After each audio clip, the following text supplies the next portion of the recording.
La Guerra de la Última Alianza fue un largo conflicto de 11 años en el que hombres, elfos y enanos unieron fuerzas contra Sauron el Maiar, al final de la oscura Segunda Edad de la Tierra Media, ya que Sauron, tras ser derrotado junto con su señor Morgoth al final de la Guerra de la Cólera, no acudió ante los Valar para responder por sus crímenes, y ya sin la influencia de su maestro, campó a sus anchas en la Tierra Media, extendiendo sus sombras desde Mordor. En el apéndice B del libro del Retorno del Rey se nos ofrece la cuenta de los años, donde se nos explica la cronología de esta difusa Segunda Edad que duró 3441 años. Fueron tiempos oscuros para los hombres que vivían en la Tierra Media, no así para los que vivían en Númenor, ya que en recompensa por el valor en la Guerra de la Cólera de estos hombres, los Valar dieron a los Edain la posesión de una isla en el mar llamada Númenor, que sería una poderosa civilización que alcanzaría sus días de gloria durante esta era, y tan grande era la flota de los númenóreanos que incluso Sauron les llegaría a temer.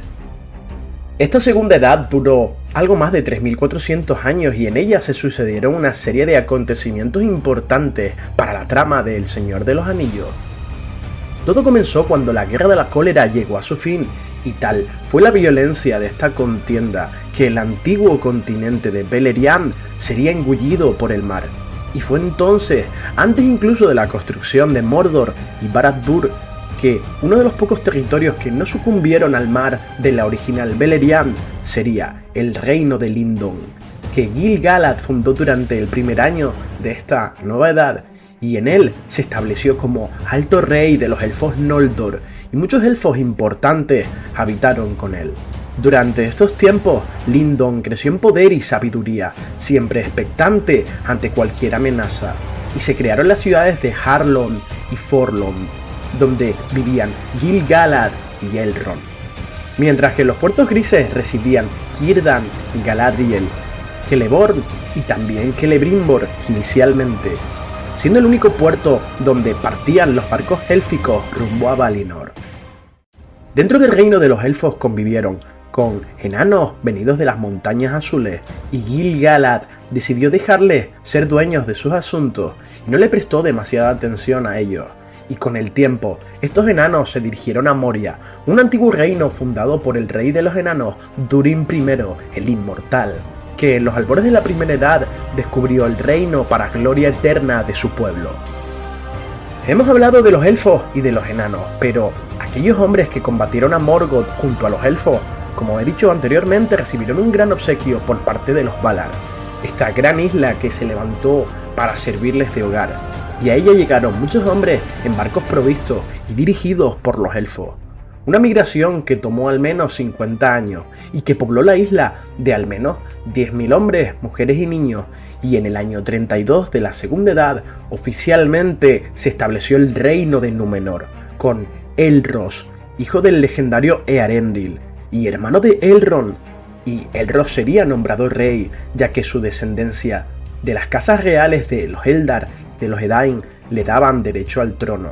Un medio elfo que, en cambio, a como lo hizo Elrond, que elegiría una vida inmortal, Elros decidió una vida mortal y se convirtió en el primer rey de la isla. Los Valar dieron a muchos hombres un segundo regalo. Su esperanza de vida se incrementaría mucho más que la mayoría de los hombres comunes, y en concreto Elros y sus descendientes, de entre los cuales se encuentra por cierto Aragorn, vivieron mucho más que el resto de los hombres de la Tierra Media. Prueba de ello es que Elros reinó durante 5 siglos, tomando el nombre de Tar Minyatur, y Elros siempre llevó consigo una serie de reliquias reales de su casa, antiguas y legendarias armas de hombres e insignias de grandes héroes del pasado. Elros portaba a Dramborleg, el hacha con la que Tuor mató en la caída de Gondolin a 3 Balrogs y que sobreviviría a esta batalla. También portó el arco de Bregor y la espada Aranrud, que ya he nombrado anteriormente y que perteneció al legendario rey Thingol de Doriath. También llevaría el anillo de Barahir, que pasaría miles de años después a Aragorn. Durante estos 500 años en los que Elros reinó en Númenor, se convirtió en un pueblo poderoso y mantuvo largo tiempo su amistad con los elfos de la Tierra Media. Y muchos regalos fueron traídos por los elfos a Númenor para apuntalar la civilización de los hombres. Entre ellos, las 7 Palantiri, genuinas bolas de cristal vidente hechas por Fëanor en los días antiguos, objetos que jugaron un papel clave durante la historia del Señor de los Anillos. No mucho después de la muerte de Elros, Sauron comenzaría nuevamente a hacer sus movimientos y alrededor del año 600 las primeras naves de Númenor comenzaron a desembarcar en la Tierra Media. Y en el año 750 muchos Noldor abandonaron Lindon y Celebrimbor fundaría Eregion, mientras que Galadriel y Celeborn se instalarían en el bosque de Lórien.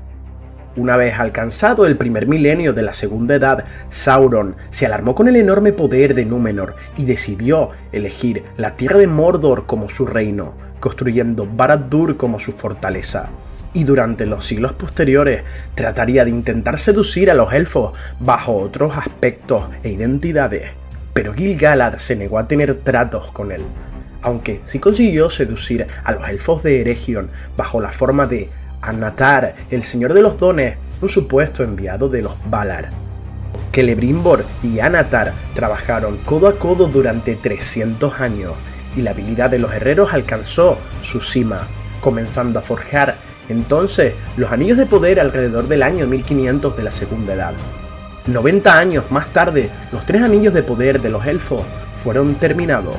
Llegamos por tanto al año 1600 y Gil-galad gozaría de una paz vigilante, desentendiéndose de los problemas ajenos, y las relaciones con los hombres de Númenor se habían estancado hasta desaparecer, pues muchos de la isla no eran fieles a los Valar, aunque el Alto Rey reanudaría la amistad mucho más adelante con los fieles supervivientes, que serían encabezados por Elendil. Sin embargo, durante este año, Sauron forjaría en secreto el anillo único en los fuegos del Monte del Destino, pronunciando un hechizo para someter el resto de anillos y voluntades de sus portadores, atando los anillos al propio Sauron. Pero Celebrimbor se daría cuenta de los planes del impostor Annatar, y Sauron desataría una guerra contra Eregion. Pero Celebrimbor ocultaría a tiempo, muy lejos, los 3 anillos élficos. Y durante el año 1695, Sauron invadió la tierra de Eriador, la cual arrasó, mientras que Gil-galad enviaba a Elrond en auxilio de los elfos. Eregion sería destruida hasta los cimientos y Celebrimbor sería asesinado. Tras este largo asedio, las puertas de Moria se cerraron para siempre, y Elrond llevaría a los elfos supervivientes a un valle escondido en Imladris, encontrando allí un refugio en el que más adelante se conocería como Rivendell. En el año 1700 de la Segunda Edad, Sauron estaba dispuesto a hacerse con el control de la Tierra Media y continuaría sus ataques por la tierra de Eriador, y Gil-galad se vio obligado a pedirle ayuda a Númenor, que respondió de inmediato, ya que su rey en aquel entonces era Tar-Minastir, que enviaría una gran flota a Lindon para auxiliar a los elfos, y gracias a esto se pudo derrotar a Sauron, que sería expulsado de Eriador, y las tierras del oeste tuvieron un largo periodo de paz desde entonces. Aunque en Númenor la sombra de la envidia crecería, ya que envidiaban la inmortalidad de los Eldar, mientras que los dominios de Númenor crecían a lo largo de las costas de la Tierra Media. Y fueron pasando los siglos, y ya en el año 2251, los hombres de Númenor comenzaron a dividirse entre fieles y rebeldes a los Valar. Y por este tiempo despertaron los Nazgûl, espectros del anillo, mientras que en Umbar, muy al sur, se convertía en una gran fortaleza de Númenor. Y no mucho después se construyó también Pelargir, siendo el principal refugio de los fieles. Mucho tiempo pasó y a partir del año 3255 entraría en juego Ar-Pharazôn, el Dorado, que se haría con el trono de Númenor, siendo el rey más orgulloso de su historia.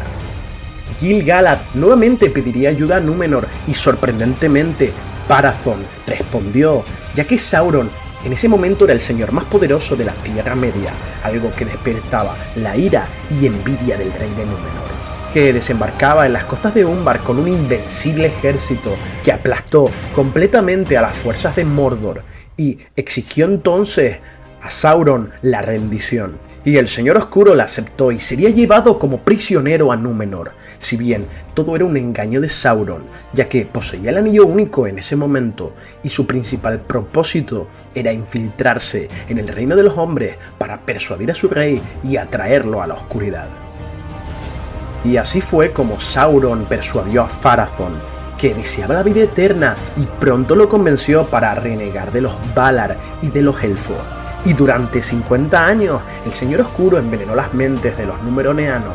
hasta que el rey ordenaría la creación de una gran armada, y durante 9 años, los hombres trabajaron a destajo para construirla y atacar Valinor. Pero esto despertaría la ira de los Valar, que solicitarían la ayuda de Ilúvatar, el dios supremo omnipotente, que intervendría y se levantaría una gran ola que provocaría la destrucción de Pharazôn y su armada, provocando también el hundimiento en el mar de la isla de Númenor. Y con esto la gran civilización de los hombres era destruida, pero no todos ellos desaparecieron, ya que un conjunto de los llamados fieles a los Valar escaparon de la maldición, liderados por Elendil el Alto y sus hijos, que se declararon entonces enemigos de Sauron.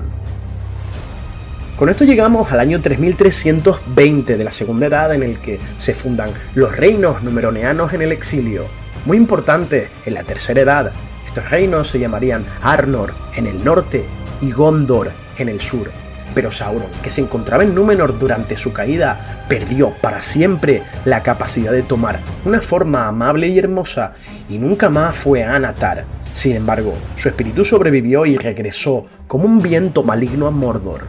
Pero 9 años después, Sauron atacaría Gondor y tomaría Minas Ithil, que sería conocida durante El Señor de los Anillos como Minas Morgul, provocando la retirada de Isildur a través del río Anduin, mientras que Anarion, segundo hijo de Elendil, permanecería en Gondor defendiendo Minas Tirith y Osgiliath. Finalmente se produce la alianza de hombres y elfos en el año 3430, ya que Anarion lograba mantener a Sauron dentro de Mordor, e Isildur convocaba a los reyes menores alrededor de la piedra de Erech para formar un ejército. Pero uno de estos reyes no acudió a la batalla y sería el rey de los muertos que vemos en el Retorno del Rey. Mientras tanto, Gil-galad y Elendil celebraban un concilio junto a los señores elfos, en una gran mayoría de la rama de los Noldor, pero también habían elfos Sindar y muchos de ellos silvanos de Lothlórien y del Bosque Negro, siendo sus principales líderes por parte de los elfos Gil-galad, Elrond, Círdan, Orofer, señor del Bosque Negro y abuelo de Legolas, y Amdir de Lórien. Los hombres beligerantes eran Dúnedain, descendientes del linaje de Númenor que escaparon del desastre, pero también estaban acompañados por hombres valientes del norte del valle de Anduin, señores de los caballos, que siglos más adelante serían conocidos como el pueblo de Rohan. A la alianza también se le sumaron los enanos de Moria bajo el mando de Durin IV, aunque se sabe que algunos enanos de las casas más orientales se unieron a las tropas de Sauron, cuyo ejército se encontraba configurado por orcos, hombres malignos del este que habían caído en el pasado bajo la sombra del Señor Oscuro, y también de sureños de Harad, además de un número indeterminado de númenóreanos negros que en el pasado le declararon lealtad, como fue Boca de Sauron, que aparece en la versión extendida de El Retorno del Rey. Finalmente, tras un año de preparativos, la alianza se embarcó hacia el este, y en la cima de los vientos se reunieron las tropas de los hombres y elfos, y tras aguardar un tiempo a que los aliados del otro lado de las montañas nubladas se organizaran, partieron hacia Mordor, y se dice que el ejército allí reunido era el más grandioso de todos los vistos anteriormente en la Tierra Media, desde que el ejército de los Valar derrotara a Morgoth. La última alianza entonces cruzó el paso alto hacia los valles del Anduin, donde los elfos del Bosque Negro y los enanos de Moria se incorporaron, hasta descender por el Anduin, y Tolkien nos cuenta que en esta guerra todas las criaturas vivientes se dividieron ese día hacia un bando u otro, excepto los elfos, que era la única raza que no estaba dividida y que seguían fielmente el mando de Gil-galad. La alianza entró en Rhovanion con fiereza, y Sauron retrocede con sus tropas hasta Dagorlad, arrasando las tierras de entre el sur del Bosque Negro y el Anduin, donde se dice que habitaban las Ents mujeres. Y ambos ejércitos chocaron y se produjo entonces la batalla de Dagorlad. Pero el rey Orofer de los elfos silvanos entró en batalla con sus más bravos guerreros antes de que Gil-galad diera la señal de ataque, y entonces sus fuerzas fueron emboscadas y empujadas hacia la Ciénaga de los Muertos, ya que los elfos silvanos no eran tan numerosos y estaban mal equipados. Y fue aquí donde Orofer encontró su final. Pero su hijo Thranduil sobrevivió valerosamente y tomó el mando de las fuerzas restantes para seguir combatiendo. Gil-galad y Elendil se encargaron de enfrentar al grueso del ejército de Sauron y partieron con una gran ventaja, pues nadie era capaz de hacer frente a la lanza del rey elfo llamada Aiglos, que se cree que estaba hecha de mithril y plata, mientras que Elendil manejaba a Narsil con gran bravura, y juntos empujaron a los orcos dentro del mismo Mordor, y el ejército de la Alianza entonces asaltó la tierra del Señor Oscuro, y la Alianza encontró el camino casi despejado gracias a la valerosa acción de los elfos silvanos, por lo que Sauron tuvo que refugiarse en la Torre Oscura, y durante 7 largos años la última Alianza sitió la fortaleza de Barad-dûr, ya que el Señor Oscuro tenía una gran cantidad de orcos y hombres atrincherados en su fortaleza, mientras que se encontraba rodeado de los ejércitos combinados de Gondor, Arnor, Lindon, Rivendell y Moria. Y Sauron era acosado por diferentes frentes, incluidas las laderas del Monte del Destino, y muchas veces atacaron, pero siempre fueron rechazados, ya que Barad-dûr era inexpugnable, ya que estaba protegida por el poder del Anillo Único. Sauron no se quedaría quieto dentro de su torre y muchas veces salió a hostigar a las fuerzas de la Alianza, utilizando también muchos proyectiles y sortilegios contra sus enemigos, causando grandes pérdidas, y en una de estas acciones moriría Anarion, hijo de Elendil. Pero en una de estas incursiones Sauron se encontró cara a cara con Gil-galad y Elendil y los combatió a la vez. Y se produjo entonces un épico combate en el que ambos reyes morirían, pero no sin antes derribar a Sauron, que perdería su anillo único. Se cuenta como Sauron quedó sin cuerpo ni forma y su espíritu huyó muy hacia el este, mientras que su ejército fue derrotado y Barad-dûr derribada, pero quedaron sus cimientos, imposibles de retirar por haber sido creados con el anillo único,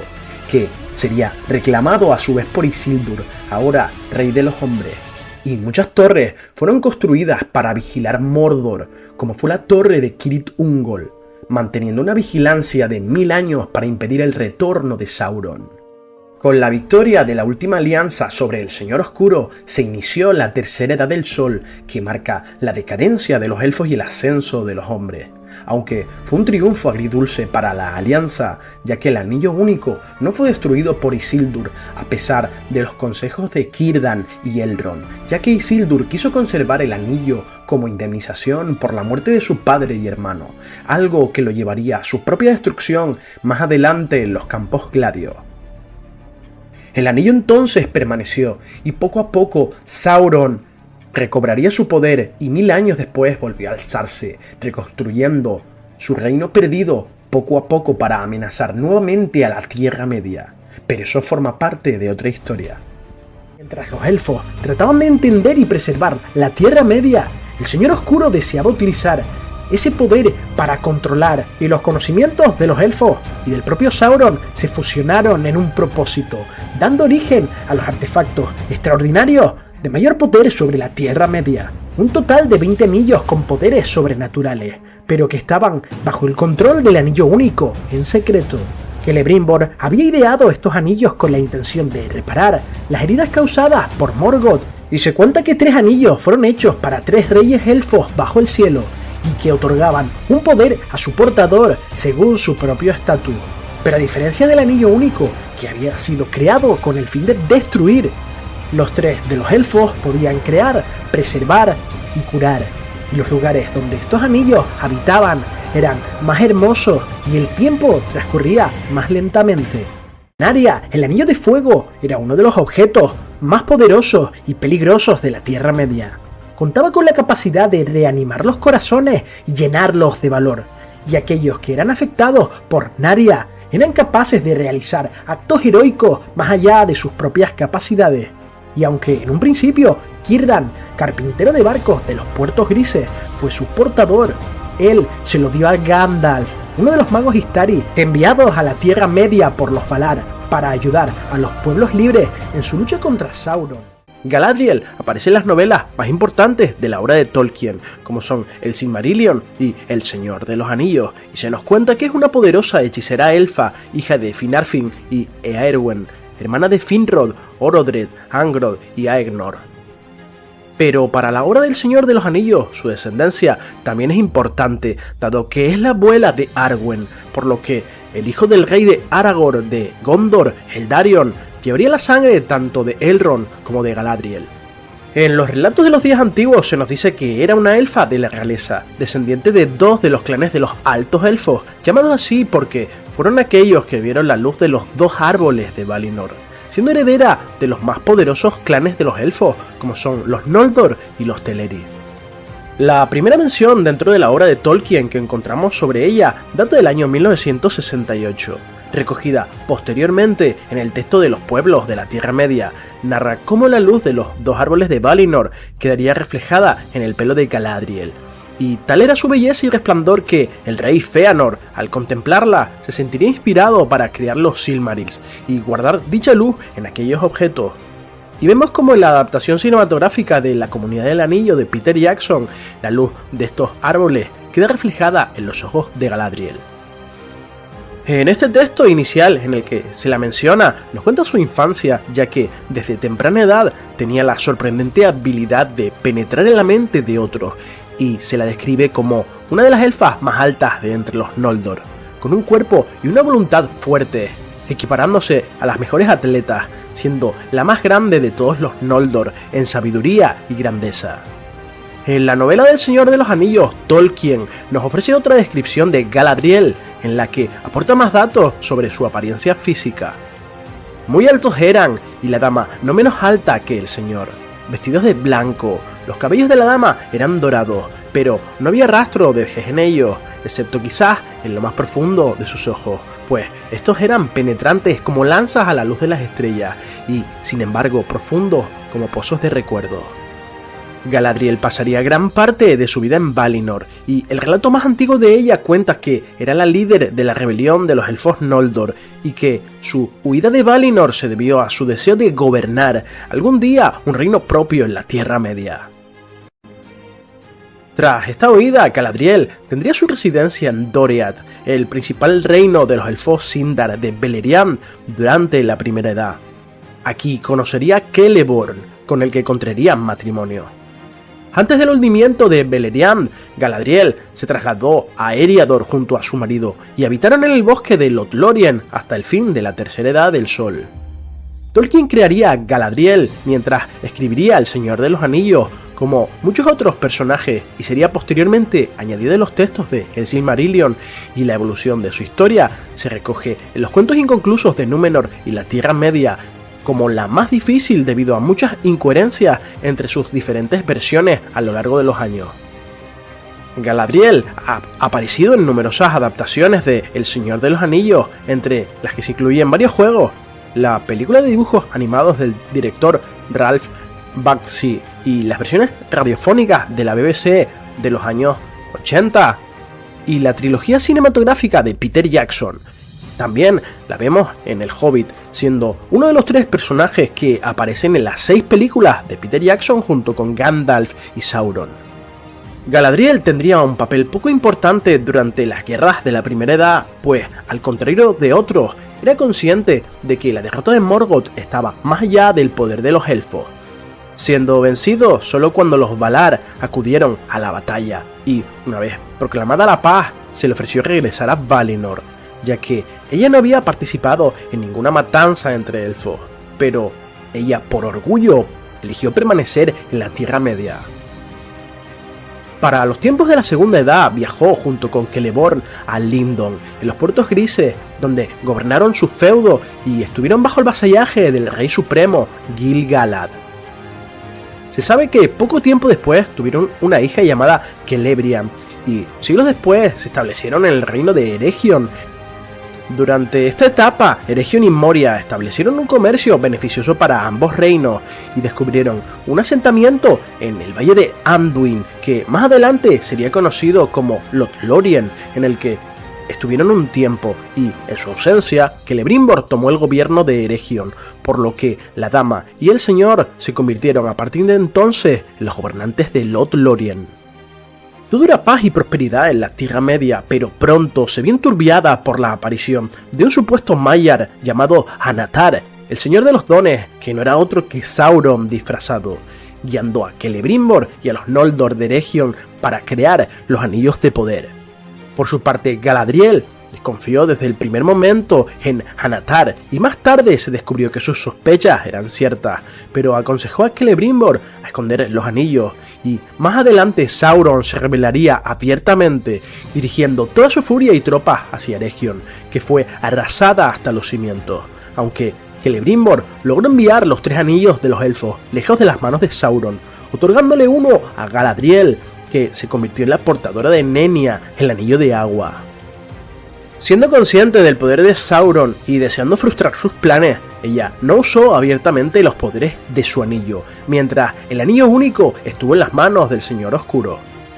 Sin embargo, durante la Tercera Edad y con la aparente desaparición del anillo único, estando Sauron derrotado, se atrevería finalmente a utilizar el poder de Nenya, salvaguardando las fronteras de su reino con todo tipo de poderes mágicos, de protección, preservación y ocultando Lothlórien de las fuerzas del mal.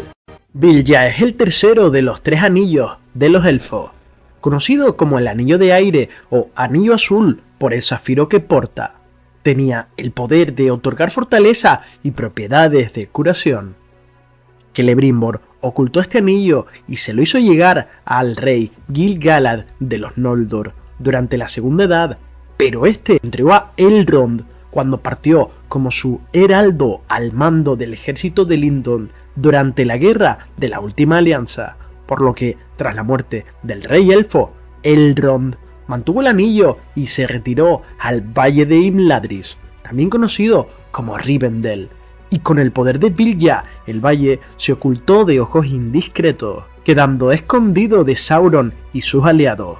Y Rivendell creció en gran fama a lo largo de la Tierra Media como la casa de Elrond, maestro de todos los saberes, y los pocos que encontraban su hogar recibían cuidado de las heridas de su cuerpo, mente y espíritu. Y para los elfos, este sitio se convirtió en un referente de paz, culto a las artes y conocimiento. Se especula que gracias a Vilya, Elrond pudo curar a Frodo de sus heridas, ya que el Hobbit estaba envenenado por los espectros del anillo, y Frodo llegó al vado de Brinen ante las puertas de Rivendell, perseguido por los Nazgûl. Pero Elrond, que tenía un control total sobre el río, envió una inundación para derribarlos. Vilya perdería sus poderes al final de la Tercera Edad con la destrucción del Anillo Único, y tanto el anillo como su portador partieron a las tierras imperecederas.